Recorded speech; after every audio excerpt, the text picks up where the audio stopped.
Hello friends, Heidi here from Rain Country. God is good all the time. And I thought I'd come in for another craft time chat. So I'm working on a skirt to go up on the store. I do have a custom order that just came in, but that one I still have to cut out the fabrics, and so I do that, all my cutting out of fabrics and all that in the evening. But that goes right into my topic. So my topic is about time management. And I did do a video on this probably about 2 years ago maybe. And, you know, people often wonder, well, how do you do it all? And frankly, sometimes I wonder how I do it all. But the way I was doing things back then is a little bit different than how I do things now. And one of the ways, as you can see right here, one of the ways that I can make the most of my time is if it's just me doing a chat video, if I can do it while I'm working on a project like crocheting something, or like one of the first chat videos I did, I was crocheting a scarf or sewing skirts. It really helps because I can be getting something done while I'm shooting the videos. And that's one thing that I do. Now the other thing I do that's still YouTube related is, you can see I've got my laptop sitting right here. And I did talk about this in that video I did recently about our room here that I'm in, the rec room. And that is, I can sit here and edit videos while I'm working on skirts. Now it takes longer to do the skirts because I have to keep stopping and messing around on here. But that has become a really big time saver for me to be able to do that. Because other than just sitting there and staring at a computer screen, you know, waiting for the next part I got to edit, I can sit here and listen and look and then, you know, make edits as I go. One of the things to understand is that when you're talking about having a YouTube channel, I think until you get into making videos, one does not realize how much of a full-time job it really is, especially as your channel grows and you get more subscribers, more followers, and more people that like to interact with you, which is really great. More comments, the better, people, because that's one way that really helps a person's channel out, is when you comment on their videos. Even if it's just something simple as nice video, that helps YouTube recognize them better and more apt to promote their videos and get them out there. So really, when a person is putting out, you know, 5 to 7 videos a week, which right now at the time that I'm shooting this video, I'm doing 6 videos a week. When I first started my channel, I was doing videos every single day, and then I cut back to 6, and then I cut back to 5, and then eventually I cut back to 4, and then I had to cut back to 3 when things just got really crazy. You know, my mom wasn't doing well, and there was just a lot going on there, and it was a lot to deal with, so I had to cut back. And, you know, in the process, my revenues really tanked during that time. For me, for the first couple months I put my videos out, you know, back then you could monetize at no matter where you were. I wasn't thinking about monetizing. I had no plans on it. I didn't even know if it would be worth it. I just wanted to get information out there. But as it became more and more time consuming and people were saying, man, you're just giving out information for free, you should be getting something for it, you should monetize. And it was a hard decision for me, but I finally did it, and I'm glad I did, because I'm to the point now that right as it is, YouTube on its own is actually a full-time job. And then I get custom orders all the time for skirts, for aprons. So, you know, the Etsy store on its own can also a lot of times be a full-time job. So how do I make that work? And plus, we've got, you know, there's always, you know, we're in gardening season, and the chickens, there's so much work to be done. I mean, typically chickens are easy, but when you've got little ones that you're not ready to incorporate yet, and you're trying to time everything just right where they can go out into their little play area and so on and so forth, it's just extra work. And then trying to keep up on all the chores, and that's one thing that's been really nice about having Patrick home and not having to work outside the home, is that when he's here, he can do a lot of that for me, so I don't have to, you know, he'll do dishes and he'll vacuum and scrub the bathrooms, and that's just one less thing that I have to worry about, and it really helps. When you combine all this stuff together, sometimes I really feel like I've got 3 full-time jobs, and it's I'm constantly kind of having to change how I do things to be able to make it work, to be able to balance out my time. And honestly, there's a lot of times where I feel like I don't really get enough downtime because I'm working all the time. So in the evening when I'm relaxing, that's usually when I'm working on crochet orders or cutting out fabrics and laying out skirts. So I'm not really relaxing, I'm still working. But the whole idea is of me bringing this up is to understand that we all got to find that balance, and there are creative ways that you can make it work. So by making the skirts and shooting the YouTube videos and editing videos at the same time, I have two jobs that are overlapping each other. And that, that's one way that I can make 3 full-time jobs really work. Other things would be simply like, and I think a lot of this is probably common. It doesn't always work, but if I gotta go head in the other room to get something, then I try to make that time of going in there to do that worth it by trying to get a few things done at the same time, like remembering to bring in this or put that away or get that and put it over there or whatever, so that I'm getting the most done along the way. And same thing goes where anytime I step outside the door to go out to the garden or to deal with the chickens, okay, do I need to go get a jug of water while I'm out here? Or if I'm going out to get a jug of water, I make it a point to go check on things in the garden, see if something needs to be watered, see if something needs to be weeded, pull a few clumps of grass out of the garden, or another doggone plantain. I know it's great stuff, but it's also can take over your garden if you're not careful. But anyway, trying to make the most of each trip. And then one of the other things I've started doing again, because I've noticed that since I stopped doing martial arts and dance, and I used to, even while I was doing that, I used to still every day do my own private workouts, which would incorporate like maybe up to 1,000 jumping jacks a day. I don't know how many push-ups, but I know I got up to where I could do as much as 25 push-ups at a time, and maybe 100 sit-ups and stuff like that, so I could just keep my upper body strength and all that. Well, I quit doing all that because I just got so busy with the skirt making and video making that it was just really getting hard to find time to squeeze all that in. But what I've noticed lately is my upper body strength. My lower body strength is fine because I'm doing a lot of walking around, standing up, running the treadle machine. But my arms just not near as strong as they used to be. And so I'm really trying to build up my upper body strength again and making time for doing push-ups in general. Grinding grain is great. It will work your arms, but it still doesn't work. It doesn't work the pectoral muscles and all that the same. And so I think push-ups are a good thing personally. So trying to work in some of these other exercises I used to do so I can get my strength back. It makes me feel better too all the way around when I'm just stronger. And so I'm working that into my time.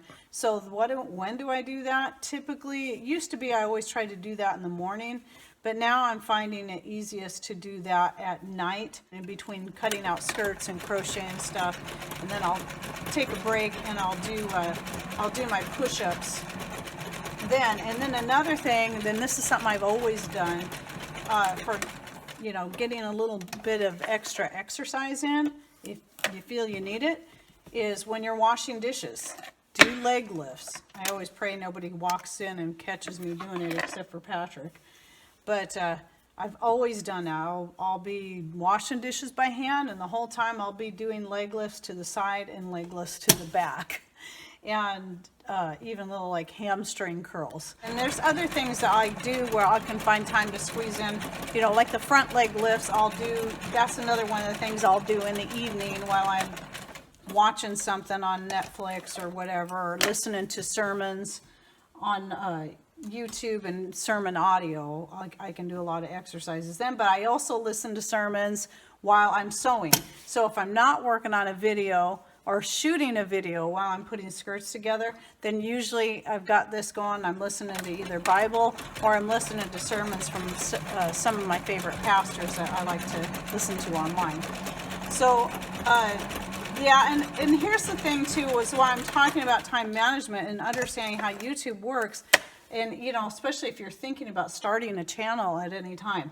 Once you get a channel, you don't really have time for anyone else's channels, and unfortunately, especially the farther along you go. I'm subscribed to tons of different channels, and I do try to check in on them every once in a while, but it's pretty much impossible for me to be able to keep up on their stuff, but still be able to study the things that I need to study for my own channel, because I'm always, you know, if I'm not listening to sermons and listening to scripture, because these things need to be top priority for me, then the second thing that I'm doing is doing research to talk about the various things like herbs and stuff. So I have to reserve my time for that kind of stuff for doing that. So if you're thinking of starting a YouTube channel someday, and you don't already have one, these are just some things to consider, and also realize that the pay isn't great. I might make a couple of dollars an hour off of YouTube. I mean, I put in a full-time job, you know, and a lot of times you get people that get angry with you because of whatever reason, because things aren't up to par for them, or the picture's too dark, or the sound's too low, or, you know, and people kind of make, like I had some people say some pretty hurtful things on the presentation I did in Rochester about basically accusing me of having it be all about the money. And you know what? I didn't get paid for that gig. I didn't expect to get paid for that gig. In fact, it cost us money to do that because we decided to invest in, we thought it would be a good idea to invest, especially if it's something I decide to keep doing or start classes here, in a projector and a projector screen. And then it cost us money and time to drive there because it was a 6-hour round trip, you know, and then we still had to feed ourselves. So it wasn't a cheap venture for us, but to us it was worth it because it gave us a chance to meet some new people, you know, that live in, you know, not too awful far from us, and be a part of another group, you know, that's here in Washington, and to also meet some of our subscribers in person. So it was totally worth it. However, it was pretty hurtful to be accused of it being all about money when we didn't make a dime off of that, other than the fact that I sold a few packs of seed, which was great. But really, that might have helped pay for our lunch. So, you know, and YouTube, you know, when you think about, when you're looking at people that are putting out videos and you're you know, you're wondering how they make it, well, it's certainly not from YouTube pay. For most of us, it's not from YouTube pay because it's pretty small. And a size of a person's audience, the amount of subscribers they have, says nothing about the amount they actually make. You just can't make that comparison, because it's all depending on whether or not YouTube wants to promote your videos and how many people comment on your videos and share your videos. No, we don't make money off of comments. We don't make money off of shares, but YouTube channels make their money off of views. It's the actual views. We don't get anything for your likes or your dislikes, other than the more likes and dislikes a person gets, the more, again, that video, it's an interaction. So comments, likes, shares, all that kind of stuff is some kind of interaction that helps, that will make it so that YouTube will be more apt to promote your video to get it out there.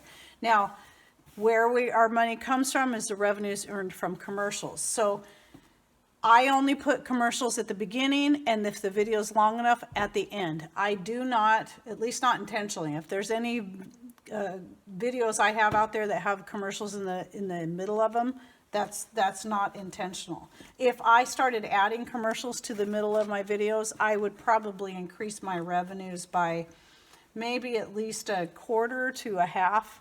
I'm guessing, but I choose not to do that. A lot of channels will do that, and I understand it because it's a lot of work for very little pay. But we just prefer not to do that, and I don't want to have to do that. So it'd be, so then the other option, so how else do people make it work? And this is going to go for anyone who's either thinking of starting a channel, who's just started a channel, or for people who are subscribers that just want to understand how it works, is you'll see a lot of channels like our own. We have what's called an Amazon affiliate, and that means anything that a person buys through our links through Amazon, we get a small commission for that. So we'll put Amazon links below in our description box of things, like I always have a link to my treadle machine. This was bought brand new like this. And let's say someone goes through that link, but while they're in there, they decide, no, I don't want to buy that machine. I want to buy this machine. Or, you know what? I just want to buy a book or a bag of raisins. It doesn't matter. As long as they're in that same shopping session, whatever a person buys, whatever they put in their cart, that gets credited to the person whose link they went through. And so that's a really big help for a lot of us who are really trying to put a lot of time and effort, and working full time to keep the videos coming out. I'm still not making minimum wage off YouTube, even when you combine Amazon and YouTube together. It's not minimum wage. It's far from it. But it's still worth it to me to keep doing it. So, but that's why we also have our Etsy store. Our Etsy store is actually where we make most of our income from the stuff that we work hard to make and create by hand, whether it be Patrick's wood products or some of the other things he has up there, or my handmade products, or our seeds that we collect from our garden. That's just that's our number one source of income right now. And we like that because we're working hard, to please people and then getting paid to do that, getting paid for our products. So that helps us out quite a bit. But one of the things I did want to say about Amazon is I do understand some people have issues with Amazon, and I get that. Some people have issues with them because they will donate money to Planned Parenthood. Well, it's very, very difficult to find a company that doesn't. The one thing I can say I like better about Amazon than any other company like Starbucks or Nestle or PepsiCo or Coca-Cola, a lot of these places I actually boycott completely.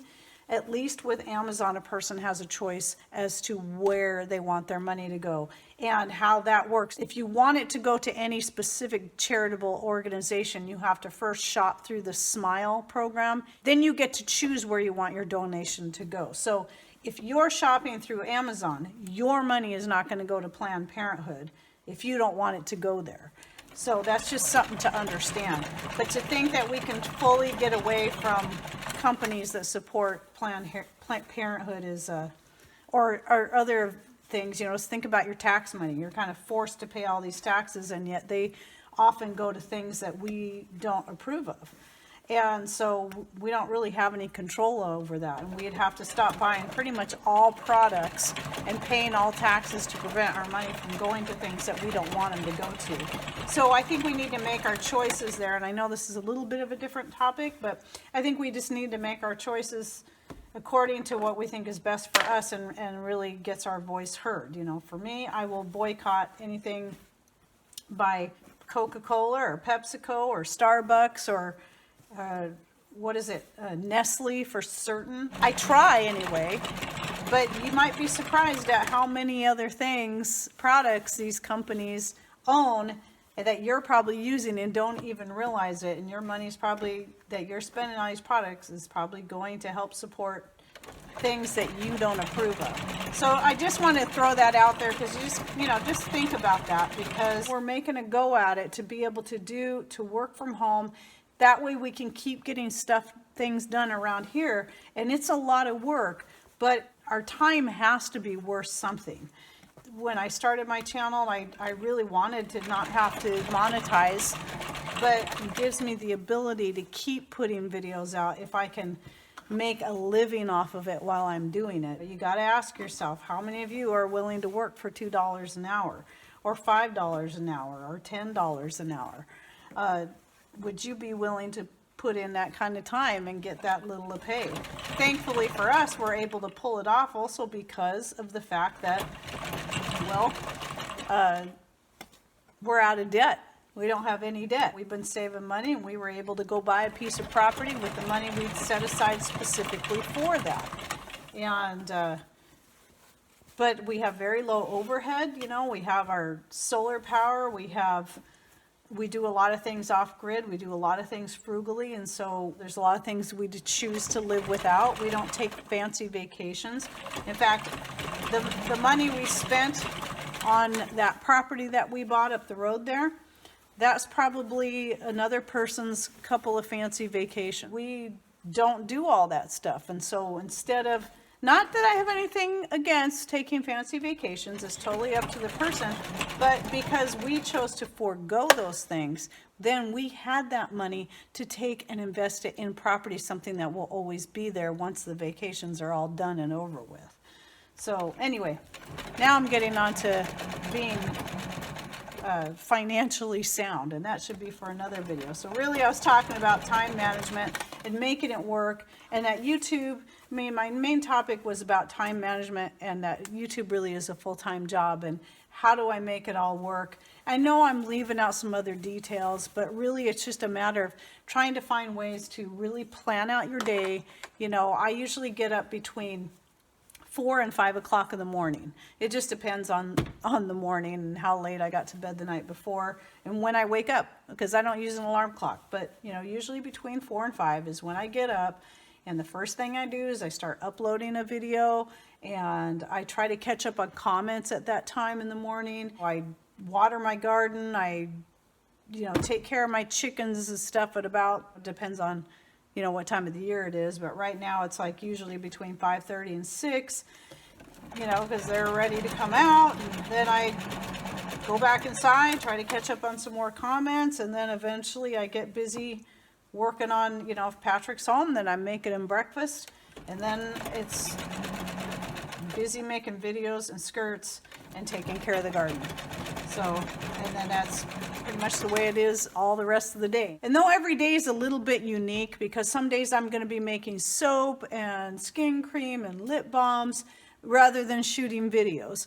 And some days I might be focused more just on skirt making. And but typically I try to coincide things so that when I'm making a skirt, I've either got a video to shoot or a video to edit, so I'm getting a couple things done at once. And then the other things just, it just kind of falls together. But I do have to sort of plan each day out, and each day means that each day is going to be a little bit different. It also depends on the weather. If it's raining, I might not be out there doing any gardening. But if it's nice, then it's like, okay, there might be things I planned on doing that I have to scrap because I need to get out there and get stuff done in the garden while it's not pouring down rain. Or while it's not really hot in the middle part of the day. And so it's kind of working around your own situation, what you got going on, what are the different jobs you have, what are the different activities you got to do. Try to plan them accordingly and get yourself set up in such a way, like I have my computer sitting here, I can listen to things, I can edit, I can do whatever that I need to do on a computer for the most part while I'm getting this stuff done. And just kind of consider all this stuff, no matter what it is, whether it be you have a YouTube channel or not, there's things that you can do or get done while you're doing other things, and it's going to be unique to each individual person. So, I mean, I can give you some ideas, but what you do is going to be different than what I do for the most part, and, so trying to balance it out, there's ways you can do it, and if you find yourself getting stressed out and feeling like your head's going to explode, because I have days like that. And when I get like that, I have to go, you know what? Stop stressing about it. I mean, I'm almost between 3 to 4 weeks ahead on my videos. Why am I stressing out? Take a deep breath, and then I'll make myself just relax. Just sit down and just do nothing for a little bit, or read or something, and I'm trying to get better about that. But when I do make that time to just kind of relax and not allow myself to feel guilty, then that brings the stress levels down. And that's one of the things that's really important, is don't Don't let yourself get stressed out. Just start prioritizing and say, okay, I realize that today I don't have time to do all the things I hope to get done today. So what needs to be done the most? Start with that, and just decide in your mind that if the rest of the stuff doesn't get done, no big deal. I got done what needed to be done, what was the most important thing. So anyway, I hope that helps you kind of understand from several different viewpoints, from several different angles, how you can, ideas where you can manage your own time, and how it is for different YouTube creators, the time involved, and why we all do what we do, why we deal with Amazon, or why we have Patreon accounts, which, by the way, we do have Patreon, but a lot of people don't realize this, is though most people use their Patreon as a pay-only kind of site, ours is completely open to everyone. It's just a place I may do maybe once or twice a week. I'll put a post in there, and usually I try to reserve that for when I have time to sit down and do it, and just write a quick blog about what's going on during the week, or just different things. And it's totally open to all, though we have a few patrons that like to donate a little bit through us, and that's great, and we totally appreciate it. Thank you so much. It is absolutely not a requirement to hook up with us on Patreon if you want to follow us, because everything there is visible to all. I don't know if anyone else does that, but we do, because when I first started it, I had it set up like that, and I hated it. I have to admit, I really, really hated it. I never liked the idea of anyone feeling that they were left out because they couldn't afford to pay to see our content. So I just decided I don't want to do that anymore, and so I quit that. And if people choose to donate, that's great and that's wonderful, but please don't ever feel obligated. The ways you can help is, like, if you're going to buy something from Amazon anyway, you don't have to buy anything that we're talking about. It can be anything that you would already buy anyway. And if you buy it through our link or another channel that you support and really, really like, then that's one way that you can support them that doesn't cost you any more money. But other ways that don't cost any money are simply watching the videos, letting them play even when they're not interested in them. Just turn them on and walk off in the other room. Or sharing the videos. This is really important, is sharing, so that it gets us out there, it gets us promoted in other ways, so other people are viewing our videos, and then that helps bring in a little more income and makes it the finances, the revenue to the time that we put into it, more worth it that way. But I don't want to make it sound like it's not worth it just being able to interact and communicate with people, but it is a lot of work. But we do appreciate the relationships that we've developed over the years.